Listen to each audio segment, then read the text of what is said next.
Bismillahirrahmanirrahim. Assalamualaikum warahmatullahi wabarakatuh. Alhamdulillahirabbil alamin wal 'aqibatu lil muttaqin wala udwana illa 'alal zalimin. Wassalatu wassalamu ala asyrafil anbiya'i wal mursalin nabiyyina Muhammadin wa ala alihi wa sahbihi ajma'in. Asyhadu an la ilaha illallah wahdahu la syarika lah wa asyhadu anna Muhammadan abduhu wa rasuluhu la nabiyya ba'dah.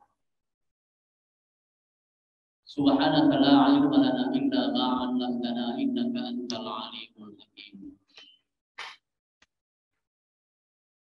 Bapak-bapak, saudara-saudara, ibu-ibu, jamaah sholat subuh Masjid Syuhada Jalan Lodan Raya Rawamangun. Itu ya lengkapnya, Pak. Yang terhormat Profesor Abu Zar, yang biasa beliau memberikan sudah 3 seksi ya. Barangkali kata beliau bosan jamaah ya.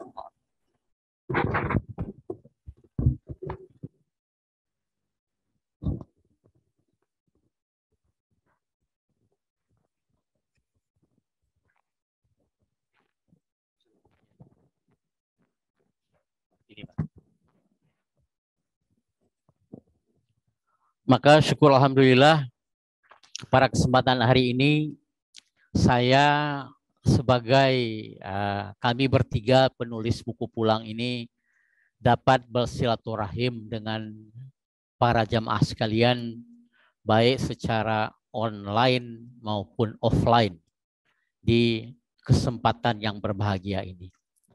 Mudah-mudahan nanti pada lain waktu penulis yang satu lagi yaitu Pak Abdurrahman barangkali akan bisa juga hadir di sini bertemu dengan para jamaah sekalian. Untuk konsistensinya saya akan melanjutkan saja uraian dari Profesor Abu Zar yang sudah 3 sesi sebelum ini melakukan bedah buku ini, karena buku ini dibilang ringan tetapi berat juga, dibilang berat tapi ya begitu-begitu saja. Tetapi yang jelas buku ini, pulang ini adalah suatu keniscayaan bagi kita bahwa kita akan pulang nanti. Mau tidak mau, suka atau tidak suka, dan itu sudah dibahas oleh Profesor Abu Zar. Bersyukur kita kepada Allah SWT pada hari Ahad yang membahagiakan ini, tanggal 30 Rabiul Akhir 1443 Hijriah, tanggal 5 Desember 2021, Allah SWT masih memberikan nikmat iman dan Islam pada kita, nikmat kesehatan jasmani dan rohani, nikmat dapat hadir di majelis yang mulia ini dalam rangka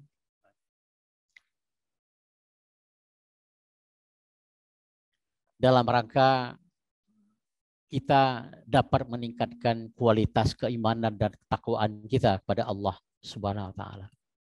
Mudah-mudahan langkah kita pada hari ini merupakan amal yang baik bagi kita, dan kita berharap semoga Allah memberikan pahala dan ganjaran yang sebaik-baiknya untuk itu. Amin ya rabbal alamin. Salawat serta salam selalu kita tujukan pada Nabi Muhammad sallallahu alaihi wasallam, panutan, qudwah, uswah dan udwah kita sampai akhir zaman. Semogalah kita selalu ittiba di dalam ajaran beliau. Amin ya rabbal alamin. Kita doakan para saudara kita, ayah ibu kita, handai tolat kita, sanak saudara, anak cucu kita yang sudah mendahului kita, semoga beliau diterima oleh Allah SWT amalannya, diampuni dosanya dan dilapangkan kuburnya. Dan kepada saudara-saudara kita yang sekarang dalam keadaan sakit, kita doakan juga Semoga penyakitnya disembuhkan oleh Allah Subhanahu wa taala. Dan kepada kita yang sekarang ini hadir dan diberikan kesehatan oleh Allah Subhanahu wa taala, berharap kita semoga kita disehatkan oleh Allah Subhanahu wa taala supaya kita rajin di dalam beribadah kepada Allah Subhanahu wa taala. Amin ya rabbal alamin.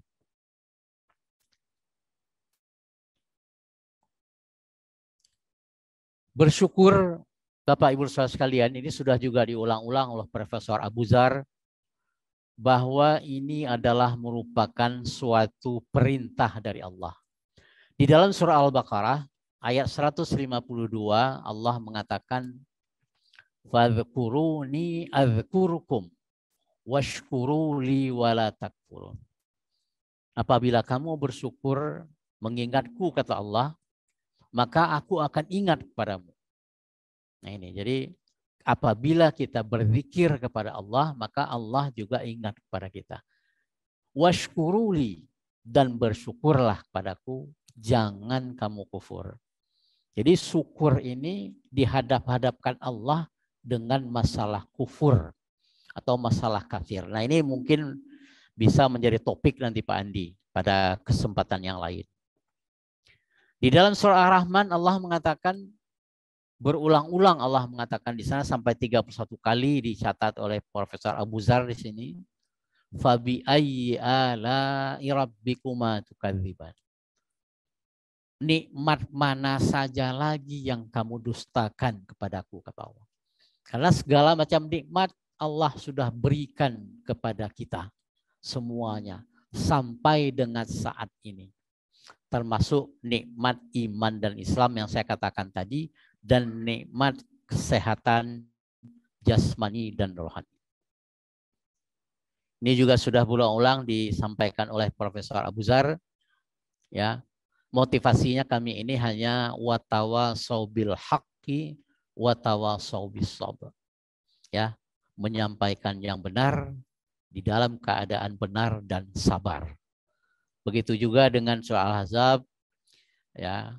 Ya ayyuhalladzina amanu taqullaha wa qulu qawlan sadida. Ya.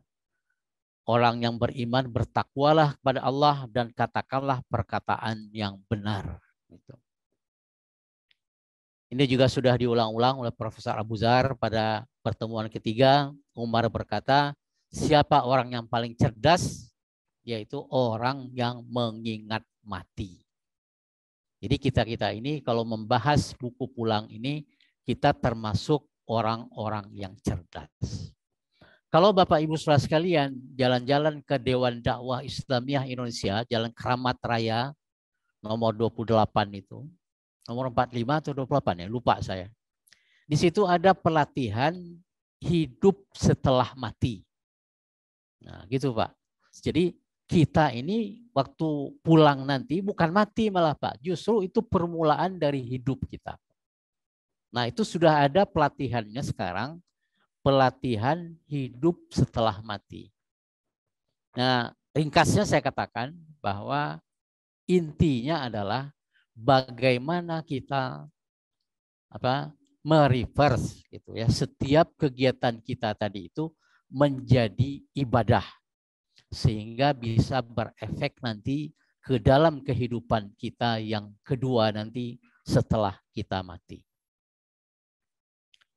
Ini buku kami, buku pulang ini mudah-mudahan Bapak, Ibu, jamaah sekalian yang sudah membelinya, kecil saja bukunya tapi ada 7 bab di sana. Ya, itu 1, 2, dan 3 pertemuan itu sudah dibahas sama Profesor Abu Zar. Sekarang kita melanjutkan di bab 3 berbagai proses pulang karena ini yang cukup panjang. Nanti kalau bab 4, 5 dan 6-nya pada sesi terakhir kalau Pak Andi memberikan kesempatan gitu loh. Ya. Ini yang sudah dibahas sama Profesor Abu Zar waktu 3 pertemuan kemarin. Ada orang yang pulangnya mendadak gitu. Ya. Dan pulang bertahap. Semuanya itu adalah takdir dari Allah. Tetapi usaha tetap diperlukan. Nah, inilah yang ini kita ya.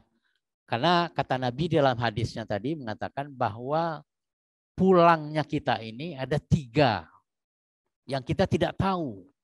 Ya, pertama, bagaimana sebabnya kita pulang, Pak? Ya, yang kedua, kapan kita pulang, Pak? Yang ketiga, di mana kita pulang, Pak? Ini yang kita tidak tahu. Oleh sebab itu yang diperlukan bagi orang yang cerdas tadi itu adalah kita siap-siap untuk pulang. Jangan kita tidak siap gitu loh.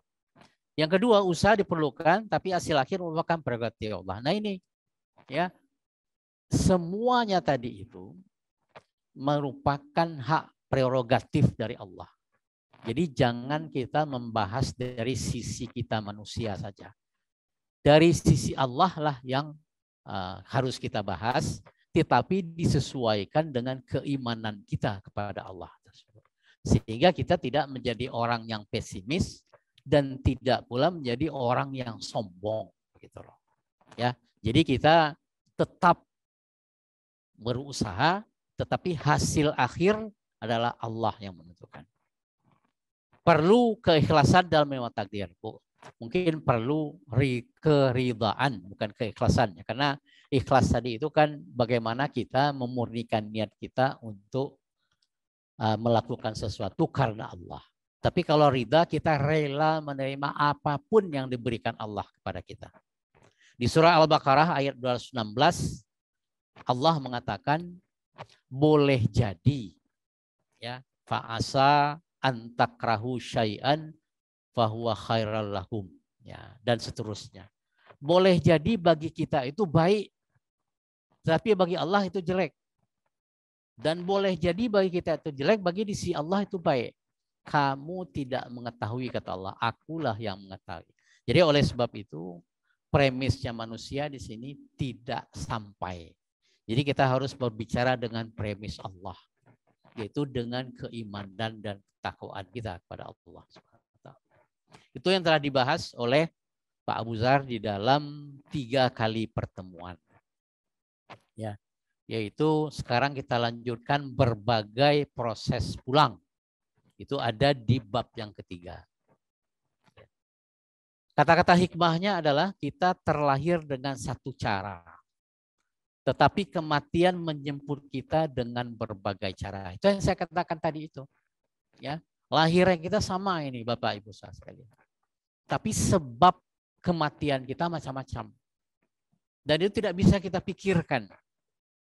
Kita hanya bisa mengambil hikmahnya dari keimanan kita kepada Allah SWT. Ada orang yang sudah sakit parah sekali, tapi tidak mati-mati. Lah kenapa ini?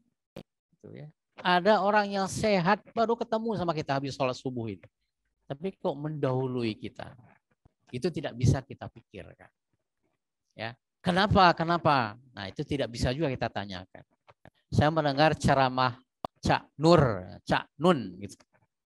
MH Ainun Najib gitu, ditanyakan sama orang, barangkali dia sudah tidak punya jawaban lagi dan sebel dia.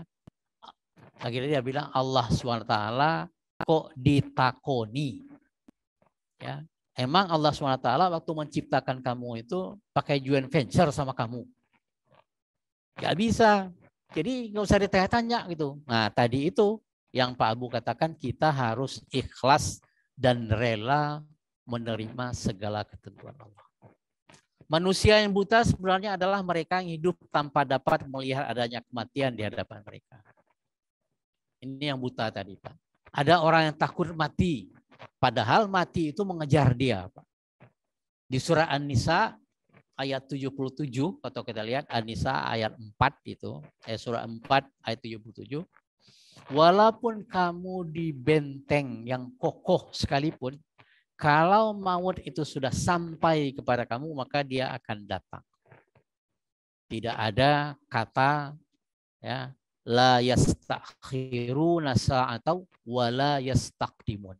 Tidak bisa kita tunda dan tidak bisa kita majukan.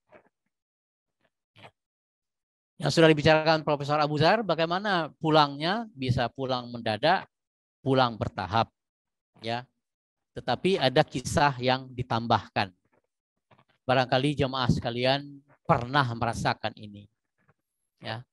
Ada yang jemaah di sini yang tidak pernah sakit. Ya. Kita manusia itu harus sakit. Kalau enggak tidak ada pelajaran bagi kita. Ya. Waktu kita sakit ada ista di sini, istilah Profesor Abu Zar ini. Istri dan anak. Mungkin juga santolan. Ya, sahabat dan handai tolan. Waktu kita merintih kesakitan, ya, istri dan santolan ini hanya ikut merasakan sakit. Ikut merasakan sakit, Pak. Tapi yang merasakan sakit siapa sebenarnya? Kita yang sakit tadi. Disinilah bedanya antara sikap simpati dan empati, Pak. Kalau simpati tadi kita melihat orang sedang menderita, aduh kasihan ya orang itu ya. Tapi kalau empati, Pak, bagaimana kalau saya yang sedang sakit itu pun tidak bisa kita rasakan. Karena yang merasakan sakit adalah orang yang sakit tadi. Ditanya sama istri kita, ya sakit mas ya. Sambil kita marah menjawab endasmu. Endasmu itu kalau orang Jawa apa itu Pak ya? Endasmu, ya. Pala lu gitu loh ya. Kalau aku orang sakit masa begini gitu loh. Nah, saking kita sakitnya begitu Pak. Ya. Nalannya melewu. Gitu loh. Dasar genderuwo. Genderuwo itu apa ya Pak ya? Mungkin udah kesal sekali yang sakit tadi itu. Ya. Kesakitan di sini kata Profesor Abu Zar berbeda dengan ikut merasakan sakit. Jadi itulah yang kita rasakan tadi itu. Tapi dengan adanya sakit diberikan Allah kepada kita ada 3 hal yang kita dapatkan. Pertama, bagi orang yang banyak dosanya, mudah-mudahan dosanya berkurang. Bagi orang yang tidak ada dosanya, katakanlah orang yang rajin beribadah segala macam, ya, dia itu diampuni dosanya. Dan bagi orang yang sabar menghadapi sakit tadi, diangkat derajatnya oleh Allah SWT. Maqamam mahmuda, ke tempat yang terpuji. Bagaimana proses pulangnya? Ya, ada yang mendadak, ada yang bertahap. Ya, itu semuanya takdir dari Allah. Ini juga sudah dibahas, ya, diulangi sedikit, ya. Takdir tadi itu adalah ketentuan dari Allah. Kalau kita belajar bahasa Arab, ya, kata-katanya tadi qadara yaqdiru yuqadiru takdiran gitu, ya. Artinya adalah ukuran ketentuan, kemampuan, kepastian, ya, ketentuan ilmu Allah mengenai apa yang terjadi pada diri kita dan alam semesta. Jadi diri kita dan alam semesta. Di dalam surah Al-Kahfi, kalau Bapak Saudara sekalian sering baca surah Al-Kahfi, di ayat 21 itu dikatakan, surat nomor 38, wa fi anfusikum afala tubsirun. Kalau kamu lihat kata Allah, di diri kamu itu ada saya di sana itu. Kalau kita perhatikan, subhanallah Bapak, Masya Allah. Bagaimana jantung kita bergerak, bagaimana darah kita mengalirkan oksigen, ya. Waktu kita kena COVID-19, ada komorbid di kita. Kita tidak tahu itu Pak. Nah Allah mengatakan, disitulah saya adanya gitu loh. Ya. Kalau kita perhatikan. Dan alam semesta. Banyak sekali ayat-ayat yang dicantumkan di sini. Ya, mulai dari penciptaan langit dan bumi, terjadinya matahari, bulan, terjadinya siang dan malam, ya, dan terjadinya mati dan hidup. Nah, itu di surah Al-Mulk itu. Alladzi khalaqal mauta wal hayata liyabluwakum ayyukum ahsanu amala. Dialah yang menjadikan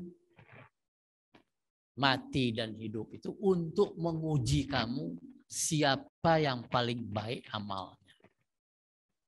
Nah, kalau kita membahas nanti Pak, ini masalah umur Pak. Nah, ayat surah Al-Mulk ini, ayat kedua ini, itu namanya umur takhiriyah kita Pak. Betapa banyak orang yang sudah meninggal, tetapi dia masih disebut-sebut sampai sekarang. Yang paling gampang contohnya siapa Bapak, Ibu? Nabi Muhammad SAW. Sudah berapa lama dia meninggal Pak? 1400 lebih tahun. Tetapi dia masih disebut-sebut nama kita sekarang. Tanpa beliau ini tentu kita tidak bisa belajar agama seperti sekarang. Nah, kalau kita lihat para ahli tauhid mengatakan umur takhiriyah ini adalah the second age gitu loh. Umur yang kedua. Nanti kalau ada kesempatan Pak Andi bisa kita bahas lagi. Ya. Hadis juga disantumkan sama Profesor Abu Zar di sini, antuk minu bil qadri khairi wa syarrihi. Kita harus mengimani yang baik, kadar baik dan kadar jelek. Di rukun iman itu Bapak-Bapak sekalian ada 6 rukun iman. Ya, mulai percaya kepada Allah sampai dengan percaya kepada kadar baik dan kadar buruk. Makanya kadar baik dan kadar buruk tadi iman itu ditaruh di nomor yang 6. Nomor yang terakhir.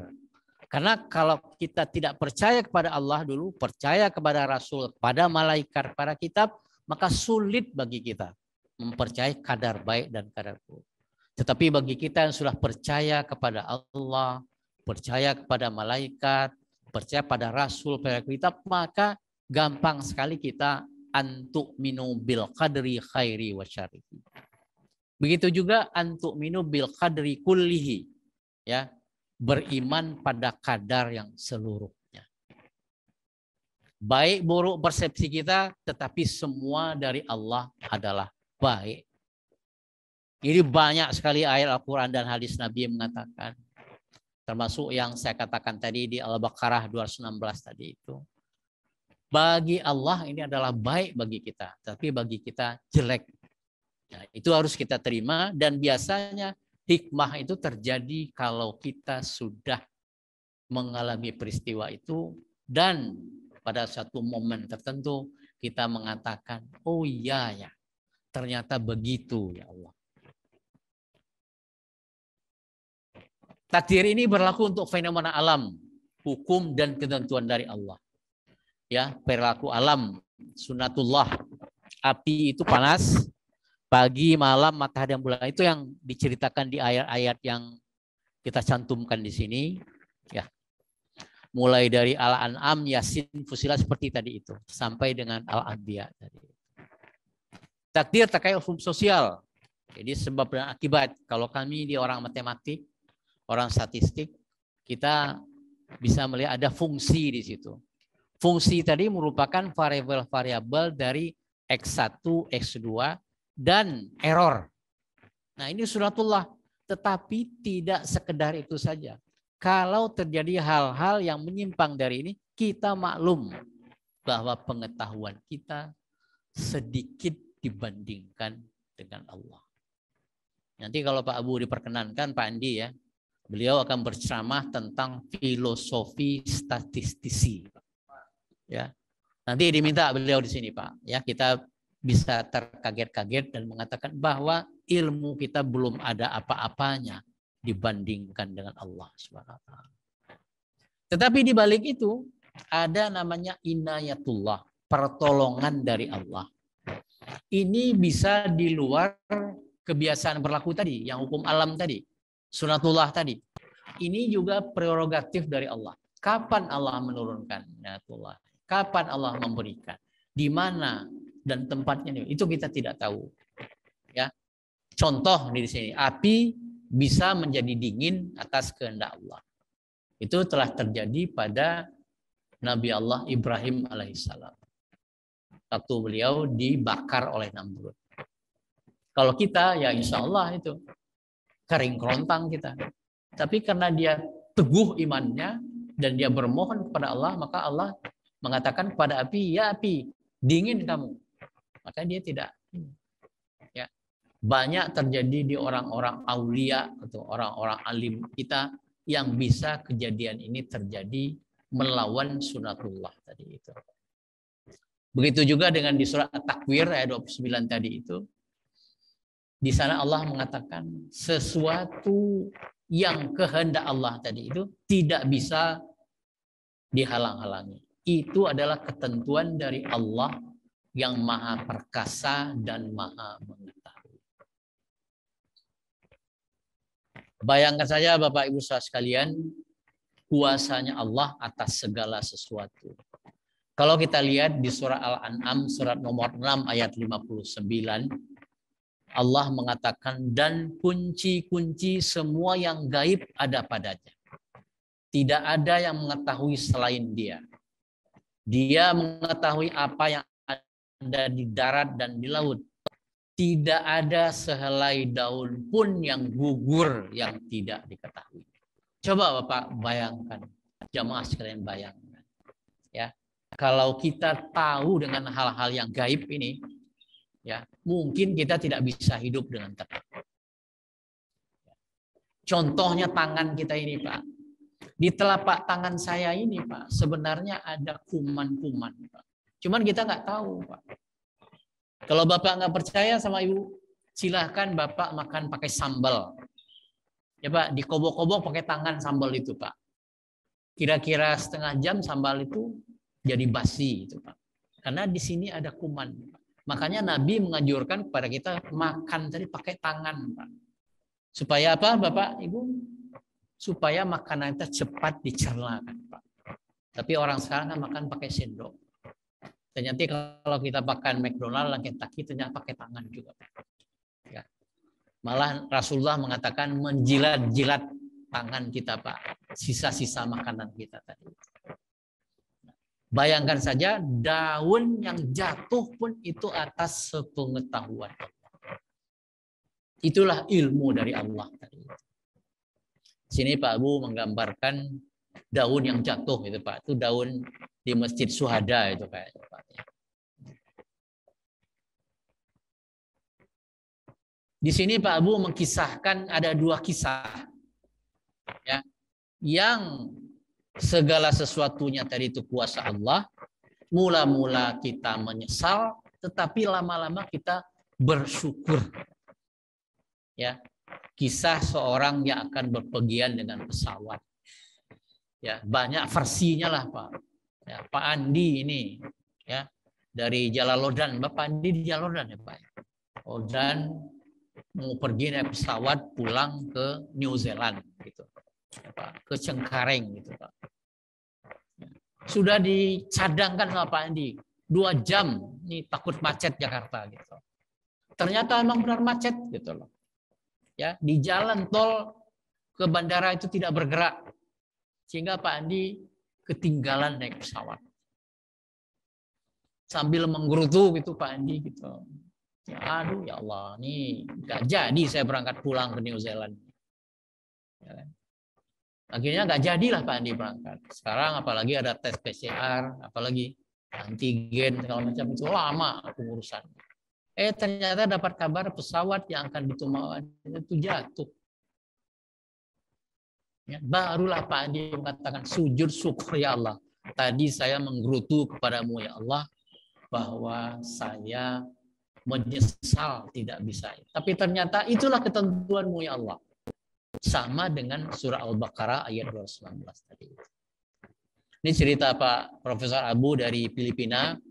Ya, ada seorang yang melamar pekerjaan di sebuah hotel. Ya, tahun 80-an hotel berbintang di Baguio di Filipina. Baguio itu kalau kita nama orang di sini Pak, orang Jawa itu. Baguio City gitu Pak. Ya.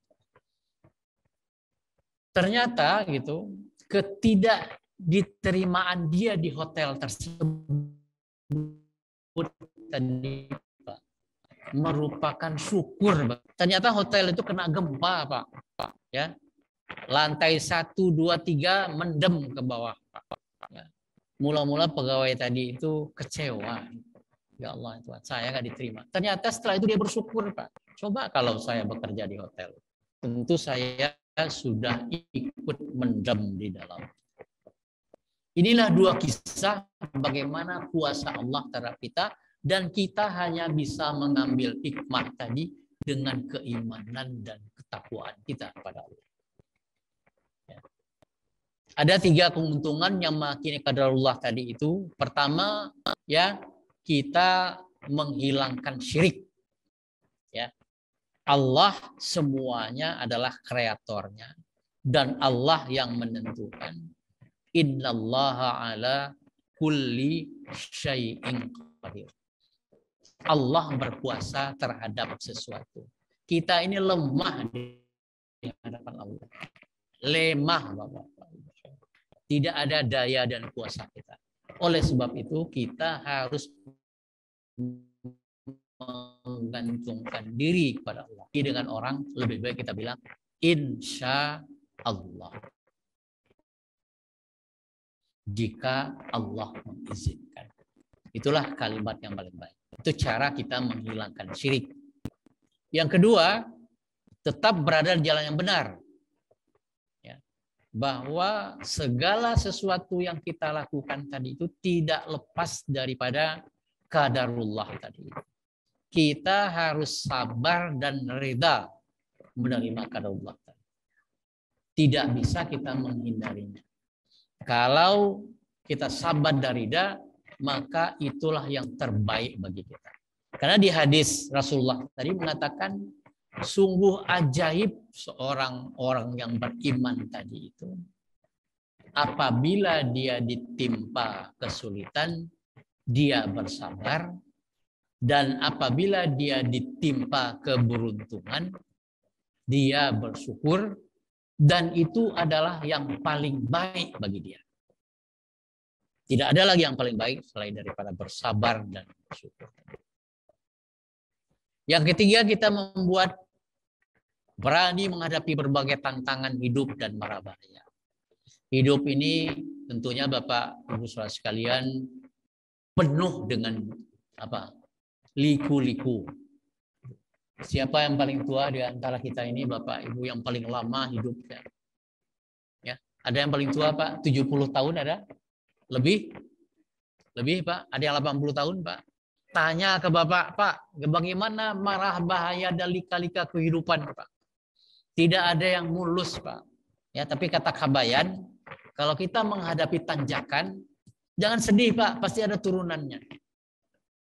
Ya, kalau ada turunan, jangan terlalu bergembira, nanti pasti ada tanjakan. Begitulah hidup tadi.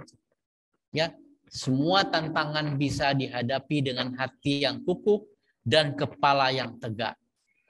Tidak ada yang ditakuti kecuali Allah. Ya, Allah ada bersama kita. Innallaha ma'ana.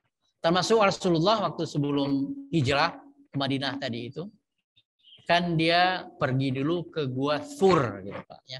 Kalau ke Gua Jabal Nur itu kan menerima wahyu. Nanti kalau Bapak Ibu sekalian bersempatan umroh lagi nih kalau sudah dibuka, nanti jalan-jalan ke Gua Thur itu.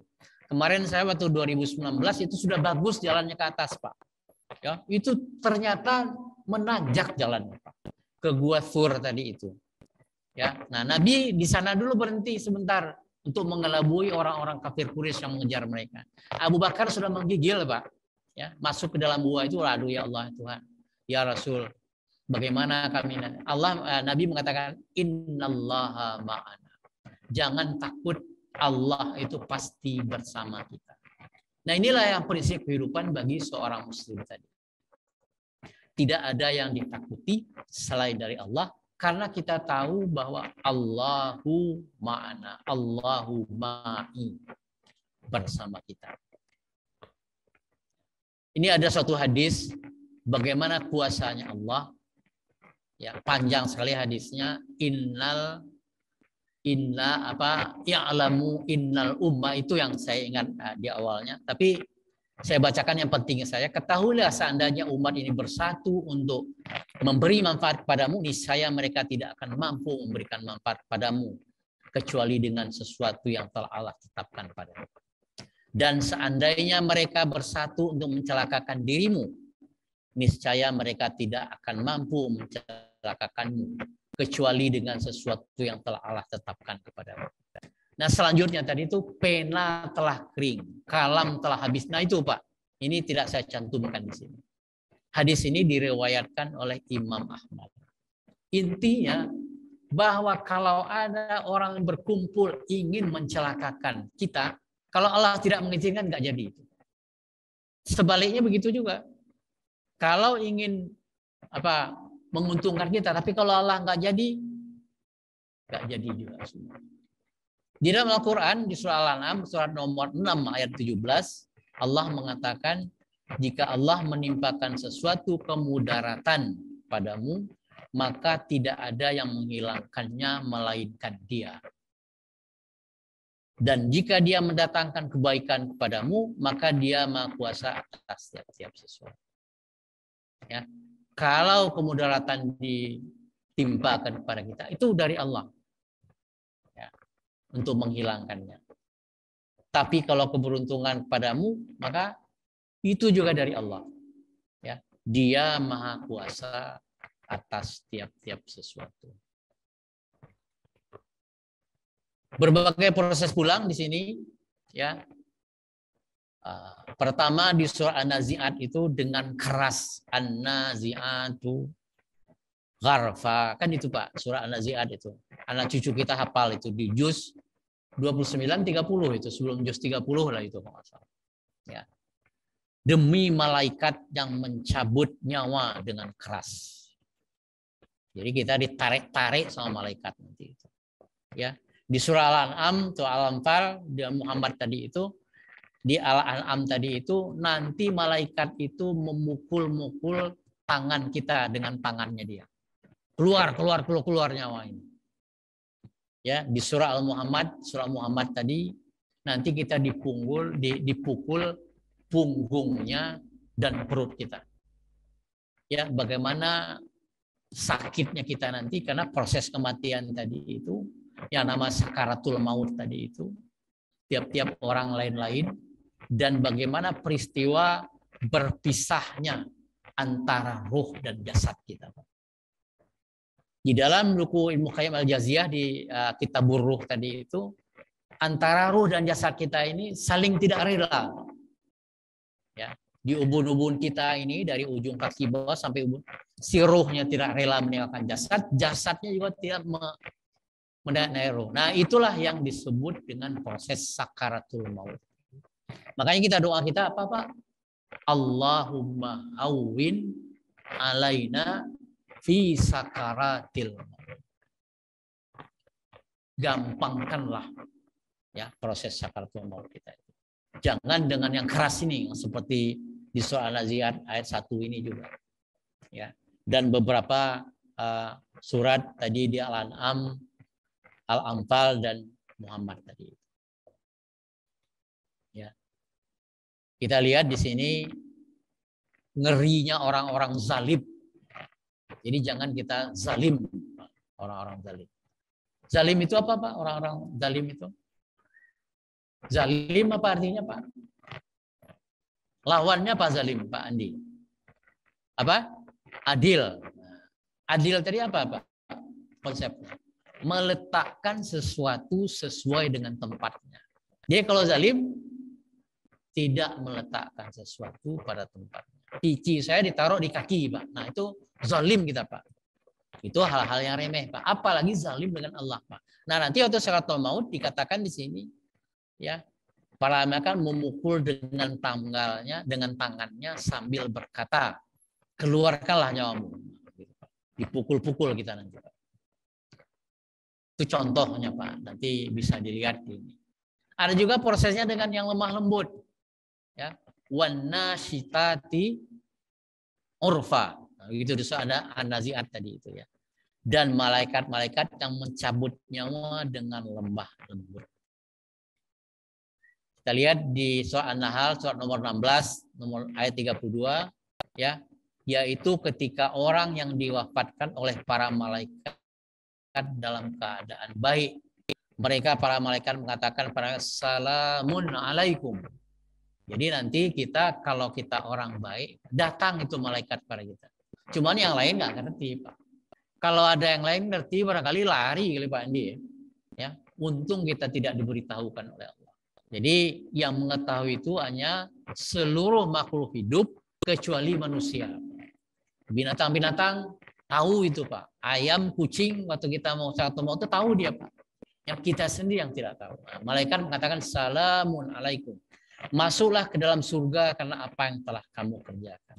Artinya kita surga tadi itu karena amal kita. Ya. Ada juga soal Fajr yang sering kita baca nih, ya ayyatuhan nafsul mutmainnah irji'i ila rabbiki radiyatan mardiyah fadkhuli fi ibadi wadkhuli jannati. Wahai jiwa yang tenang, kembalilah kepada Tuhanmu dengan hati yang ridho dan diredainya. Masuklah ke dalam surga. Tentunya kita berbicara di sini proses hidup kita sampai kita mati dan pulang yang kita tulis di buku ini. Tentunya adalah yang menentukan adalah akhirnya tadi itu. Ada hadis Rasulullah mengatakan wa innamal a'malu bil khawatim. Dan sesungguhnya pekerjaan tadi itu ditentukan pada akhirnya. Nah, tentunya kita berharap itu kita adalah husnul khatimah. Husnul artinya baik, khatimah adalah akhir yang baik. Lawannya adalah su'ul khatimah. Kita kira-kira ada yang tahu nggak Pak? Seseorang mati tadi itu apa? Su'ul khatimah atau su'ul khatimah? Itu antara kita sama malaikat dan Allah saja. Tapi tanda-tandanya bisa kita lihat. Indikator-indikatornya bisa kita lihat sebagai manusia. Ya. Tentunya kita berharap lah. Makanya doa kita, Allahumma inna nas'aluka husnal khatimah. Ya Allah ya Tuhan, berikanlah kepadaku akhir yang baik. Kami sebagai orang statistik matematik, Pak Andi ya. Pak Andi adalah latar belakang matematik statistik. Ya. Ada 4 kemungkinan. Kita gambarkan di sini Profesor Abu Zar membuat tabel 2x2. Ya. Tentunya kita berbicara ada awal dan akhir. Tentunya yang kita bicarakan adalah akhir yang baik. Awal dan akhir ini kita konversikan dengan baik dan buruk. Ada orang yang buruk awalnya, buruk akhirnya Pak. Itu namanya su'ul khatimah itu. Dari sisi kita Pak, barangkali mana tahu kita. Tapi kan kita hanya melihat dia waktu sakaratul maut itu aja. Ada orang yang awalnya buruk, tapi akhirnya baik. Nah itu namanya husnul khatimah, dapat hidayah sebelum pulang. Kita nggak tahu juga Pak, kapan itu. Nah, cuman di hadis Nabi kan ada yang terkenal itu Bapak, saudara sekalian, yang pelacur memberikan air ke kemana Pak? Ke anjing. Walaupun probabilitasnya 0,00 sekian, tapi terjadi itu. Nah kita tidak mau kan mengambil risiko probabilitas yang besar itu. Kita probabilitas kita ikut bilangan yang paling besar. Makanya oleh sebab itu berusahalah dengan sebaik-baik. Ada orang yang awalnya baik, tapi terakhirnya buruk. Itu dikelinjirkan oleh setan. Ya. Betapa banyak orang yang awalnya. Jadi mantan ustadz. Lebih baik mantan preman daripada mantan ustadz. Yang keempat adalah kalau awalnya baik, maka akhirnya baik. Nah ini yang kita minta tadi. Allahumma inna nas'aluka husnal khatimah. Itulah kira-kira yang kita harapkan tadi itu. Banyak juga pertanyaan bagaimana Pak Ustadz kalau kita mendoakan orang. Kita doakan.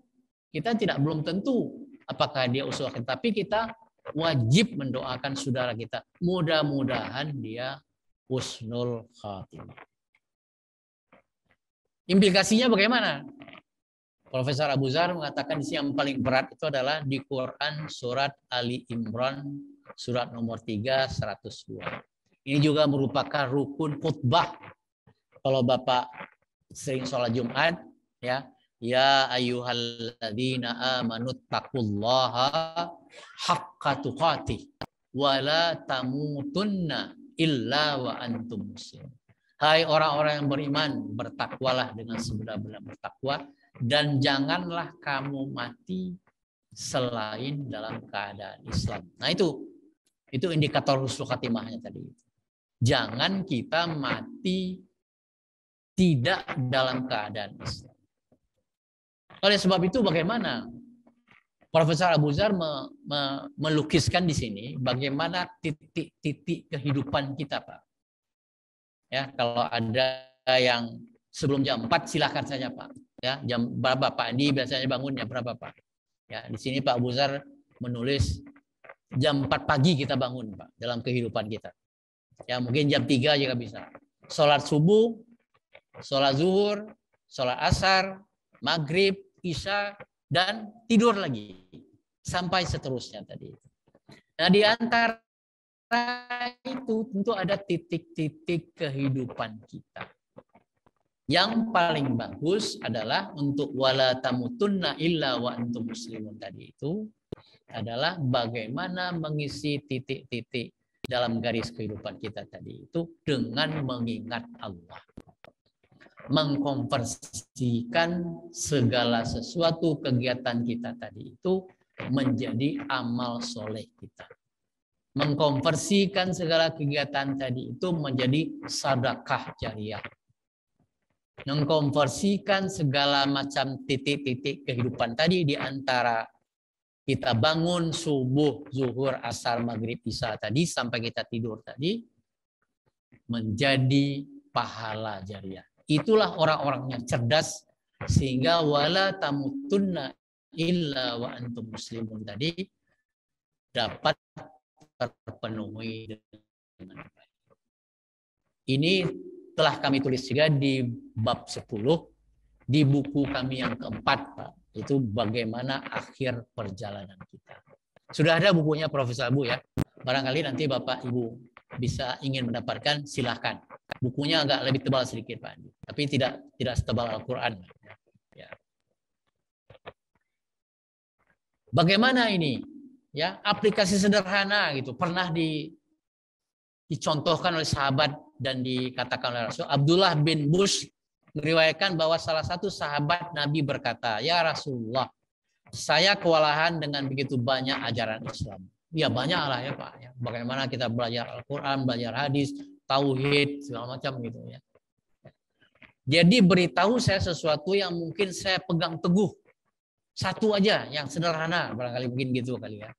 Nabi menjawab, jaga lidahmu tetap basah dengan mengingat Allah. Makanya zikrullah tadi itu. Ini hadis dari Tirmizi. Zikrullah tadi itu macam-macam, Pak. Ya, bisa dengan lisan kita yang menyebut subhanallah, subhanallah macam. Bisa juga dengan kita mengingat Allah di dalam hati kita. Bisa juga kita dalam pekerjaan kita bahwa setiap langkah pekerjaan kita pasti diawasi oleh Allah. Itu sudah zikrullah namanya. Itulah konsep ihsan tadi. Anta budallahu. Lupa saya Pak. Ya.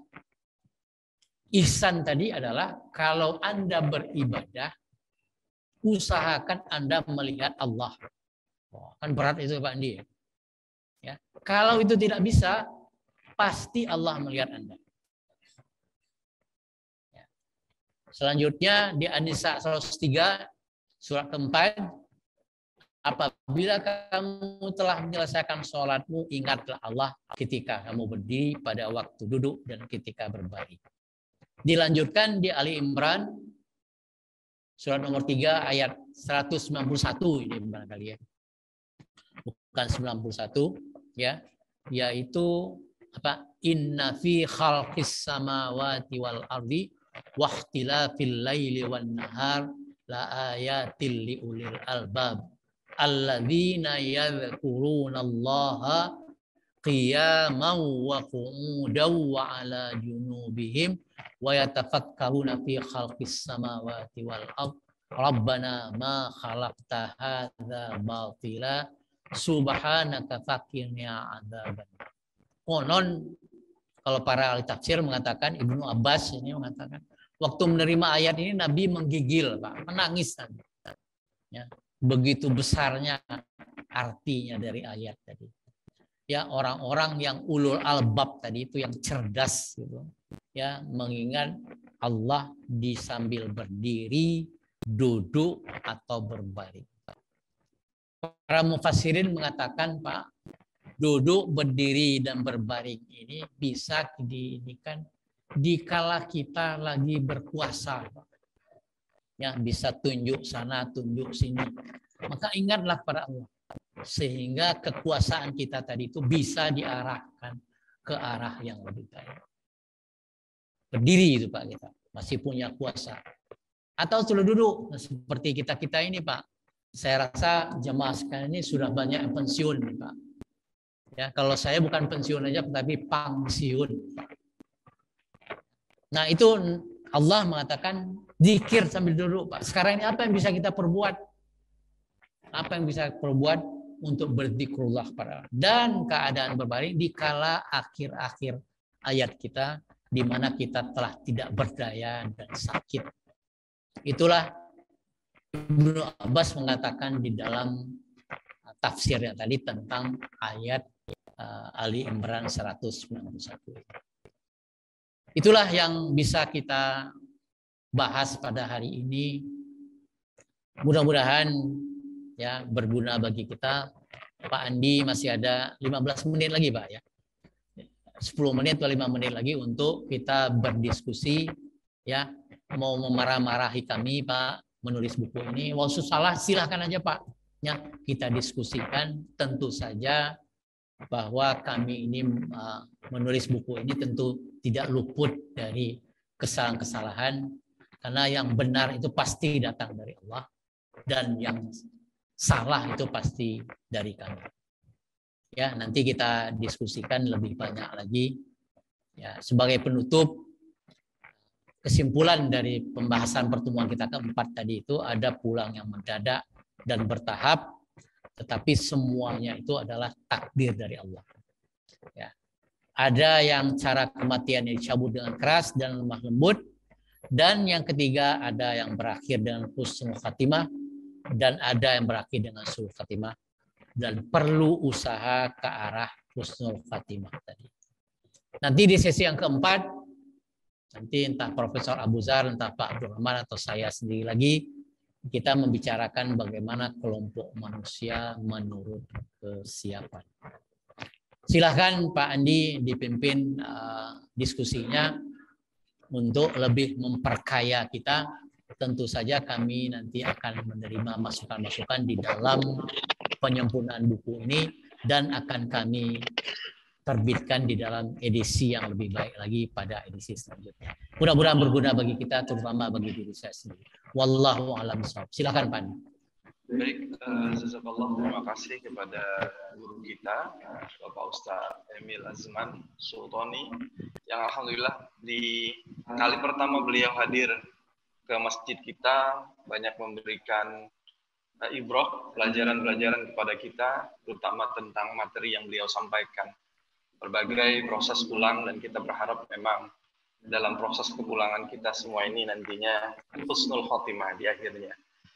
Mungkin di antara Bapak Ibu yang hadir di sini atau dari teman-teman yang online, ada pertanyaan, kami persilahkan. Ada Bapak Ibu yang online juga kami persilahkan, ada. Kalau memang tidak, mungkin kami mulai pertanyaan nih. Mungkin kita panggil Ustadz Emil ya, atau Angku Emil ya.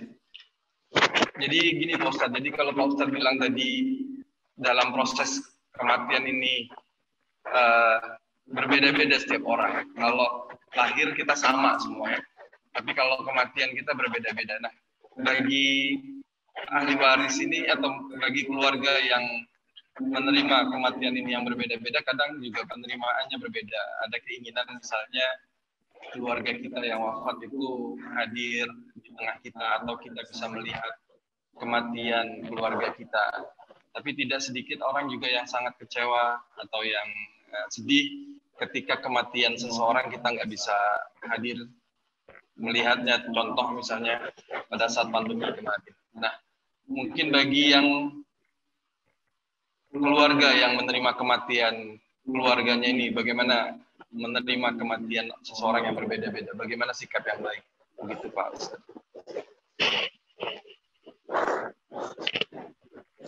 Makasih Pak Andi.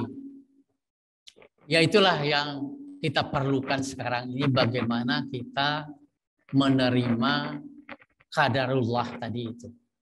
Ya. Betapa banyak saudara-saudara kita yang kemarin itu ya mereka entah karena COVID atau apa ya meninggal sebab COVID. Tapi percayalah, di awal tadi dikatakan oleh Profesor Abu Zar bahwa meninggalnya saudara-saudara kita tadi, ayah, ibu kita, anak kita, bukan karena COVID. Tapi karena siapa Bapak Ibu? Karena Allah sudah mentakdirkan dan umurnya sudah sampai di sana. Makanya tadi yang saya katakan, sebabnya kita yang mencari, tapi akibatnya Allah. Boleh jadi barangkali waktu COVID-19 kemarin, kalau Allah tidak mengizinkan, banyak juga yang sembuh kan Pak. Banyak juga kan yang sembuh. Ya, ada orang yang sudah kena COVID segala macam sembuh juga. Ada yang orang dengan ketakutannya lewat juga. Ya. Yang paling penting adalah kita berpegang teguh bahwa itu adalah yang terbaik bagi kita. Nah kata Pak Andi tadi itu bagaimana sikap kita kalau kita mengalami saudara kita yang kena COVID tadi. Kita ikhlaskan aja Pak Andi. Ya, kita ikuti protokol kesehatannya. Masalah penyelenggaraan jenazahnya kita serahkan kepada yang berwenang. Kalau yang berwenang tadi itu tidak menyelenggarakannya dengan secara baik sebagaimana mestinya, itu adalah tanggung jawab dari yang penyelenggara. Kita hanya mendoakan saja. Oleh sebab itu, ya kita berusahalah sebaik-baiknya kita, setiap saudara-saudara kita yang akan meninggal tadi itu kita hadir di sana. Di dalam surat Luqman ayat yang terakhir itu, ya, Luqman surat nomor 38 ayat 34, ada 5 hal yang itu semuanya kekuasaan Allah.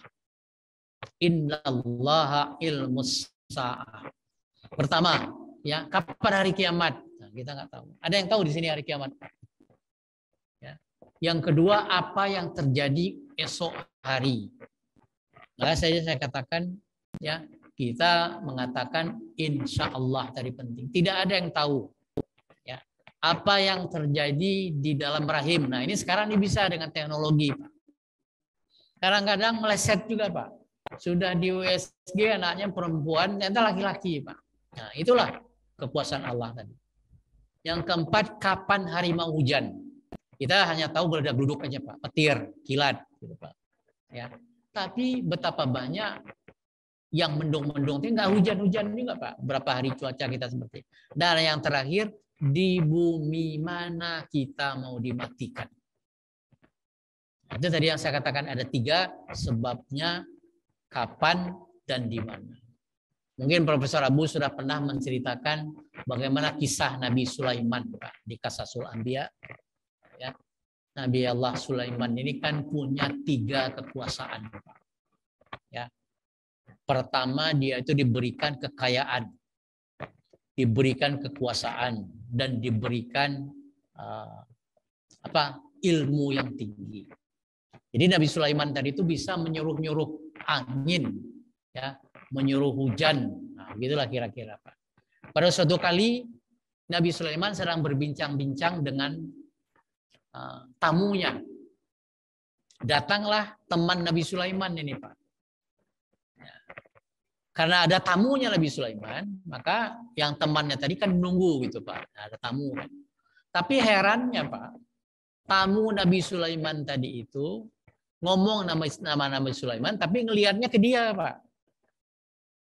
Herannya itu, ini kenapa ini kok tamu Nabi Sulaiman? Harusnya kan dengan Nabi Sulaiman dia, tapi dilihatnya ke saya katanya. Nah begitu tamunya pergi, ya, nanyalah temannya tadi, Man, tadi itu siapa, Man, kok dia ngomong sama lu kok ngelihatnya sama gua? Nabi Sulaiman bilang, tahu nggak kamu yang tadi itu malaikat maut untuk mencabut nyawamu.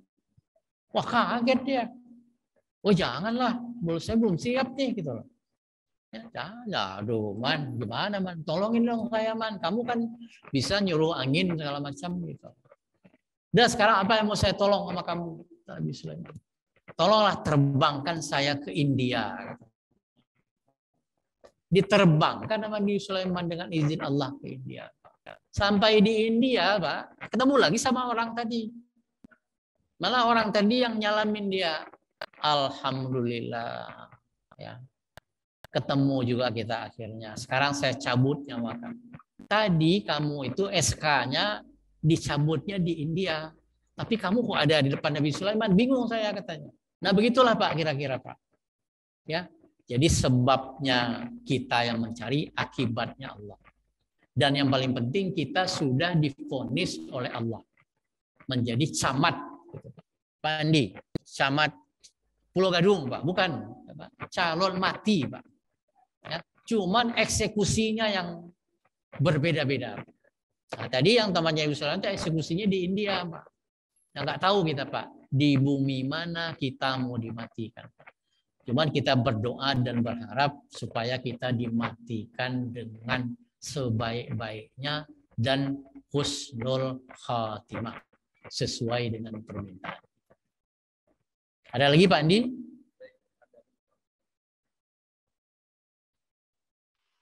Ada di chat kayaknya ini Pak Andi. Ya, baik. Ini ada 2 nih yang dari online. Saya bacakan dulu yang dari Pak Herianto. Assalamualaikum. Akhir-akhir ini saya merasa aneh sama diri saya sendiri. Semenjak melihat foto dan mendengar kabar tentang keluarga atau tetangga atau kerabat yang meninggal. Saya merasa takut dan saya termenung memikirkan seandainya nanti saya mati. Apa yang bisa saya bawa sebagai bekal terbaik? Itu ya Pak. Bagus ini Pak Rianto. Ya, Bapak masih sadar Pak. Ada orang nggak sadar Pak. Ya, ngelihat orang mati gitu Pak. Santai-santai aja Pak. Makanya hadis Nabi mengatakan Pak, kafa bil mauti wa izah. Cukuplah mati itu menjadi pelajaran bagimu. Ya, masa kita sampai mati dulu Pak baru jadi pelajaran Pak. Nah, sebelum mati itulah itu gunanya kita bertakziah ke tempat lain. Jadi Pak Haryanto bagus sekali Bapak ingat kepada mati tadi itu.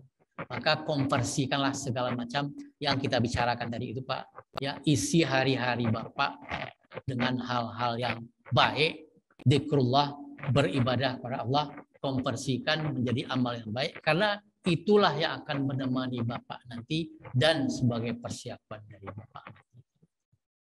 Silakan lagi Pak Adi. Ya,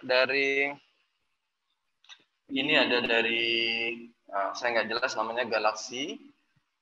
Izin bertanya mengenai tempat pelatihan yang disampaikan di awal.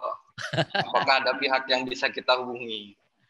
Lalu ada satu lagi izin bertanya dari Pak Asep. Izin bertanya Pak Ustadz, bagaimana caranya agar kita nanti meninggal husnul khotimah? Amalan-amalan apa saja dan persiapannya apa saja? Terima kasih. Jadi yang saya katakan tadi itu Pak, di Dewan Dakwah Islamiyah Indonesia Pak, itu ada di Masjid Al-Furqan Jalan Keramat Raya sebelah PMI itu Pak. Nah, ya, Dewan Dakwah Islamiyah Pusat itu. Ya, Pak. Nanti Bapak bisa nanya ke sana apa masih ada pelatihannya Pak. Kalau nggak salah perangkatan itu Pak. Itu pelatihannya itu selama sebulan kalau nggak salah saya Pak. Ada kiat-kiat bagaimana kita mempersiapkan hidup setelah mati. Begitu, Pak. Silakan Pak. Ya. Yang kedua tadi apa Pak Andi? Oh, husnul khatimah Pak. Nah, husnul khatimah tadi itu bisa kita usahakan dengan cara mengkonversikan tadi itu kan sudah dikatakan tadi Pak bahwa konversikanlah segala macam kehidupan kita itu sebagai ibadah. Karena tugas kita manusia tadi secara umum 3. Makanya manusia tadi itu diberikan kebebasan oleh Allah, kebebasan memilih. Pertama, kita harus beribadah kepada Allah. Itu di surah Az-Zariyat itu Pak. 5156 surah Az-Zariyat. Surah nomor 1 ayat 50. Yang kedua, sebagai khalifah di muka bumi. Tentunya harus memakmurkan bumi dengan sebaik-baiknya. Yang ketiga, kita harus bermuamalah sesama manusia. Itu di Al-Hujurat tadi. Husnul Khatimah tadi bisa kita usahakan kalau kita selalu tetap berada di jalan Allah. Istiqamah tetap berada di jalan Allah. Jadikanlah hari-hari kita tadi itu yang digambarkan pada proses tadi itu, ya, yang grafik tadi itu mulai kita bangun sampai dengan tidur lagi, itu menjadi hal-hal yang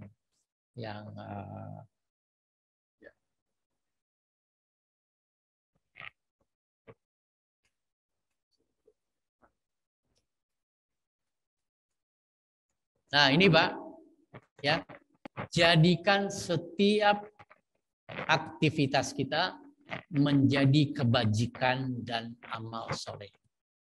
Itulah kiat-kiat bagaimana kita meraih husnul khatimah tadi. Tidak ada hal-hal yang khusus, ya. Tentunya kita sebagai orang yang sudah beriman, kalau Bapak Ibu Saudara sekalian yang sudah ada di masjid ini tinggal mempertahankan aja, memaintain aja, ya. Bagaimana di dalam kehidupan sehari-hari kita dari bangun pagi sampai kita tidur lagi, isi dengan hal-hal kebajikan dan amal saleh begitu. Demikian Pak. Baik.